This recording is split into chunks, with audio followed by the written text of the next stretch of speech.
কি ঘটেছিল যখন ফিরাউন হযরত মূসা আলাইহিসসালামকে হত্যা করার সিদ্ধান্ত নিয়েছিল, আর তারপর আল্লাহ কিভাবে তার নবীকে হেফাজত করেছিলেন।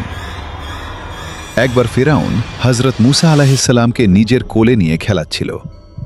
ঠিক তখনই মূসা আলাইহিসসালাম ফিরাউনকে একটি জোরালো থাপ্পড় মেরে দিলেন। মূসা আলাইহিসসালামের এই থাপ্পড় মারতেই ফিরাউন রাগে পাগল হয়ে গেল এবং বলতে লাগল, এই সেই শিশু যে আমার সাম্রাজ্য ধ্বংস করবে। সে সঙ্গে সঙ্গে জল্লাদদের আদেশ দিল এই শিশুকে হত্যা করে দিতে। কিন্তু হযরত আছিয়া আলাইহিসসালাম বললেন, এই শিশু তো অবুঝ, সে ইচ্ছা করে থাপ্পড় মারেনি। তারপরও যদি আপনার বিশ্বাস না হয়, তাহলে এক পাশে সোনার গয়না আর অন্য পাশে আগুন রেখে শিশুটির পরীক্ষা নিন। যদি সে আগুনের বদলে সোনার গয়নার দিকে হাত বাড়ায়, তাহলে বুঝবেন সে ইচ্ছা করেই মেরেছে।